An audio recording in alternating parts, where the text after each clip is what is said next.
I never expected that a simple set of lost keys would lead to the most confusing and exhilarating moment of my adult life. But that's exactly what happened with Alex, my neighbor from apartment 4B. The supposedly straight neighbor who returned my keys but kept my heart racing for weeks afterward. Let me take you back to how it all began, because this story still makes me question everything I thought I knew about attraction, labels, and the complicated dance we call human connection. I'd been living in the Parkview apartments for about 8 months when it happened. It's one of those renovated buildings with exposed brick and overpriced rent that somehow still has plumbing issues every other week. But the location was perfect, walking distance to my graphic design job and right above the best coffee shop in the city.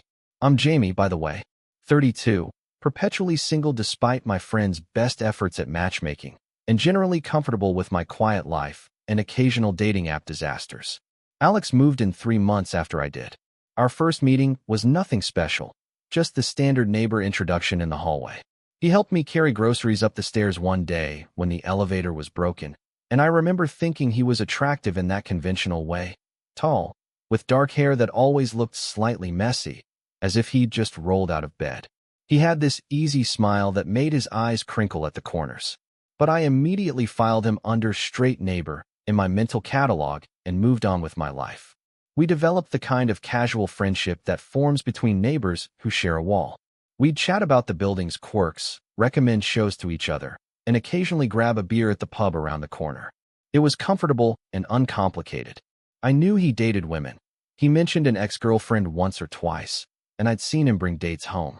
I was open about my own dating life, and he never seemed uncomfortable when I mentioned going on dates with men. It was refreshingly drama-free. Then came that fateful Thursday night.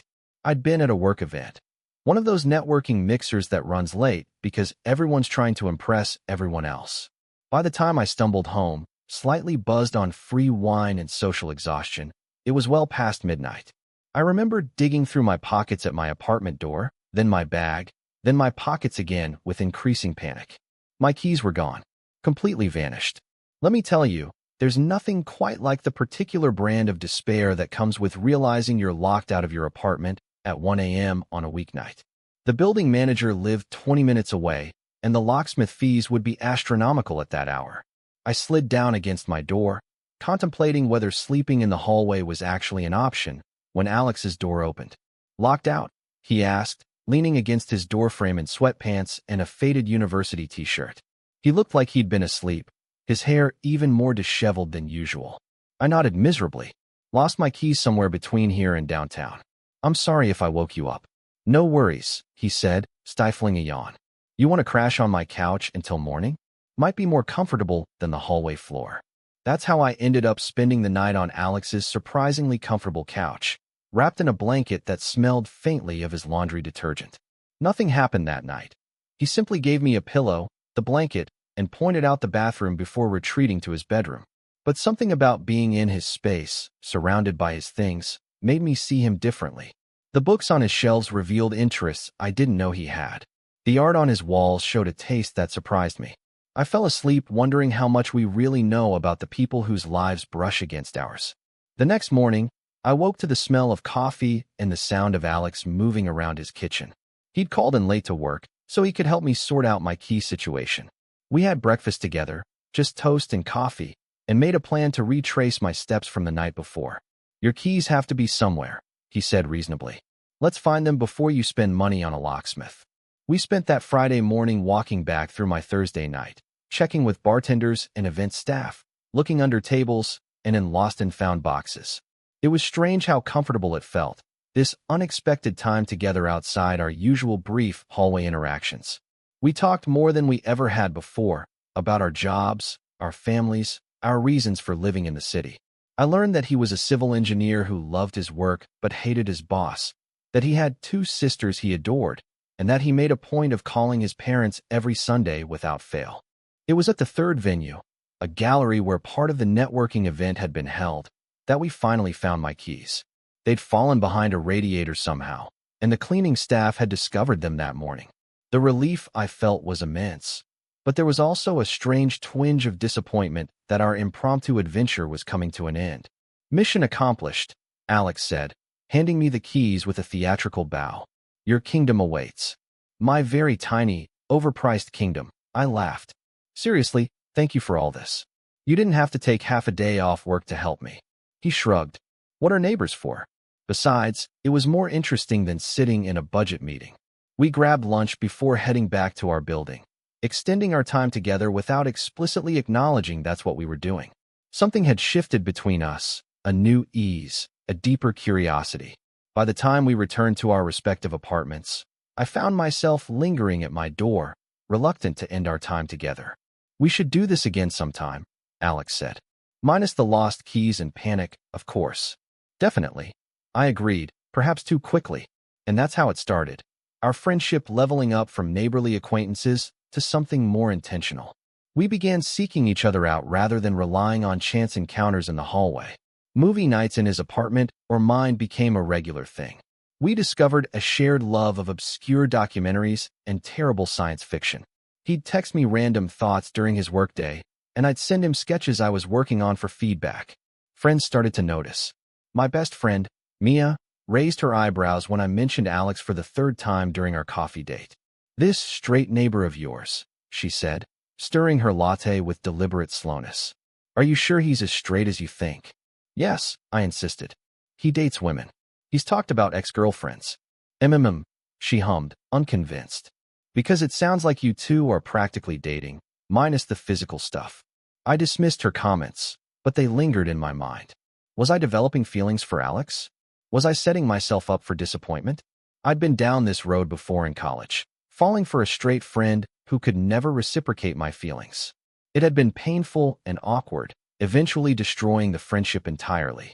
I didn't want to repeat that experience, but there were moments that made me wonder, like when our hands would brush as we both reached for the popcorn during movie night, and he didn't pull away immediately, or how his eyes sometimes lingered on me when he thought I wasn't looking. The way he remembered tiny details about my preferences and dislikes, how he'd started finding excuses to touch me, a hand on my shoulder, a playful nudge, sitting close enough on the couch that our legs pressed together. Was I imagining these signals? Projecting my own growing attraction onto innocent gestures? I couldn't tell, and the uncertainty was driving me crazy. The night everything changed started like many others. It was a Friday, about 3 weeks after the lost key incident. Alex had invited me over for dinner. He was trying out a new pasta recipe he'd found online and wanted an honest opinion. I brought wine, he cooked, and we fell into our comfortable pattern of conversation and laughter. The pasta was actually delicious, which surprised us both given his usually limited culinary skills. The wine flowed freely, and as the evening progressed, we moved from his small dining table to the couch. Some reality cooking show played in the background, but we were barely watching it, too caught up in our conversation. Do you ever think about how random it is that we ended up as neighbors? He asked, refilling our wine glasses. Like, all the decisions that led both of us to this specific building, at this specific time. I try not to think about the butterfly effect too much, I laughed. It makes my head hurt. But yeah, it's strange how things work out sometimes. I'm glad, though, he said, his voice softening, that we ended up here. That you lost your keys that night. There was something in his expression I couldn't quite read, a vulnerability I hadn't seen before. The air between us felt charged suddenly, heavy with unspoken possibilities. Me too, I said quietly. And then it happened. I'm still not sure who moved first. Maybe we both did. One moment we were looking at each other, and the next his lips were on mine, tentative at first, then with growing confidence. His hand came up to cup my face, and mine found its way to his chest, feeling his heartbeat racing beneath my palm. The kiss lasted only seconds, but it felt like everything had changed in that brief moment. When we pulled apart, his eyes were wide with surprise. Not at me, I realized, but at himself. He started, then stopped. I didn't plan that. Neither did I said, trying to keep my voice steady despite the adrenaline coursing through me. I've never kissed a man before, he admitted, running a hand through his hair, a nervous gesture I'd noticed before. How was it? I asked, attempting to lighten the suddenly tense atmosphere. He laughed, the sound slightly shaky. Unexpected, but good. Really good, actually. We talked for hours that night, long after the wine was gone and the TV had been turned off. Alex told me he'd been questioning things about himself for a while, even before we met. that our friendship had brought those questions into sharper focus. He didn't have labels or answers yet, just confusion and curiosity and this undeniable pull he felt toward me. "I don't want to lead you on," he said earnestly. "I don't know what this means for me or what I'm ready for. We don't have to figure it all out tonight," I told him. "Or ever, really. We can just see where this goes." I left his apartment in the early hours of the morning, my head spinning with possibilities. I knew the statistics, of course. The likelihood of a previously straight-identifying man suddenly discovering he's not entirely straight and pursuing a successful relationship with another man. Let's just say the odds weren't in our favor. But there was something about Alex's honesty, the way he didn't try to dismiss what had happened between us, that gave me hope. The next few weeks were a delicate dance of exploration and boundaries. We continued spending time together, but now there was this new dimension to our interactions. Sometimes we'd end the evening with careful, questioning kisses. Other times, we'd maintain the friendship boundaries we'd established before, both of us needing space to process what was happening. Alex was navigating uncharted territory, questioning aspects of his identity he'd never examined before. I was trying to protect my heart while still remaining open to whatever was developing between us. It wasn't always easy or comfortable. There were awkward moments and miscommunications. Times when I worried I was just an experiment for him, or when he seemed to withdraw into himself, overwhelmed by his own internal questions. My friends had mixed reactions. Some were supportive but cautious, warning me not to get too invested in someone still figuring themselves out. Others were more optimistic, pointing out that sexuality is fluid and that genuine connections are rare enough that they're worth exploring, regardless of how someone previously identified. "Just be careful," Mia advised over brunch one Sunday. "Not because he's questioning, but because you live right next door to each other. If this goes sideways, you can't exactly avoid running into him." She had a point. The proximity added another layer of complexity to an already complicated situation.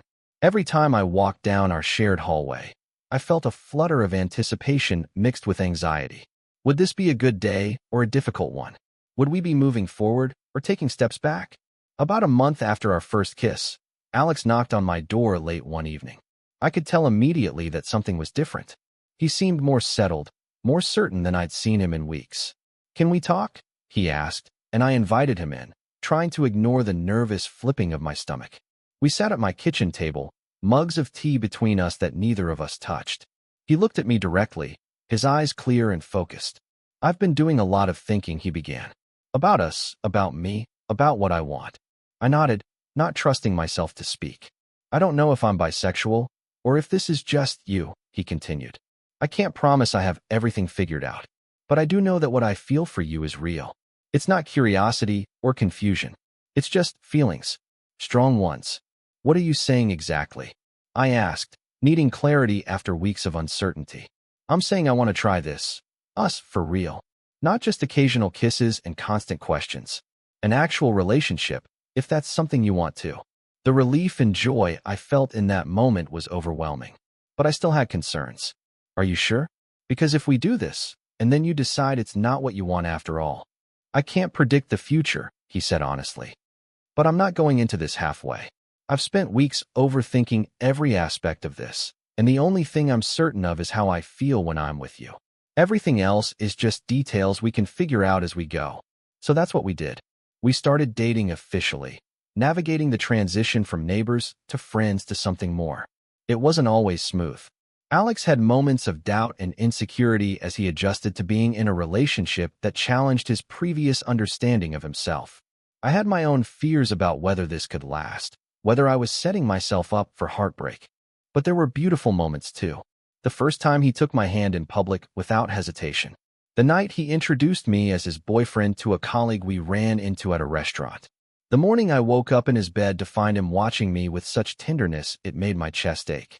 His family was surprised when he eventually told them about us, but ultimately supportive. My family, who had known I was gay since I was 16, were mainly concerned with whether he was treating me well. Our friends adjusted to seeing us as a couple rather than just neighbors who hung out occasionally. 6 months after that first unexpected kiss, Alex and I were having dinner at our favorite restaurant, celebrating his promotion at work. As we waited for dessert, he reached across the table and took my hand. "You know, I never returned your spare key, he said, seemingly out of nowhere. It was true. After the lost key incident, I'd given him a spare in case of emergencies, but he'd never given it back even after I had my original set. That's okay, I shrugged. I trust you with it. What if we didn't need 2 sets of keys at all? He asked, his expression turning serious. What if we just shared one apartment instead of going back and forth between 2? It took me a moment to realize what he was suggesting. Are you asking me to move in with you? Or you could ask me to move in with you, he smiled. Either way, I just know I want to fall asleep next to you every night and wake up with you every morning. The rest is logistics. We moved in together the following month, choosing my apartment because it had better natural light for my design work. As we merged our belongings and adjusted to sharing a space completely, I often thought back to that night when I lost my keys and ended up on his couch. How one small mishap had led to this profound change in both our lives. It's been almost 2 years now since that first kiss. Alex still sometimes gets questions or confused looks when he mentions having a boyfriend after years of only dating women. I still occasionally worry that someday he'll decide this isn't what he wants after all. But those fears fade more with each passing day, replaced by the evidence of our life together and the certainty in his eyes when he looks at me. The truth is, love doesn't always follow the paths we expect it to. Sometimes it takes a detour through apartment 4B. Sometimes it requires losing your keys to find something much more valuable. And sometimes, the person who helps you get back into your apartment ends up being the same person who helps you open your heart. So that's my story. How my straight neighbor returned my keys but kept my lips instead.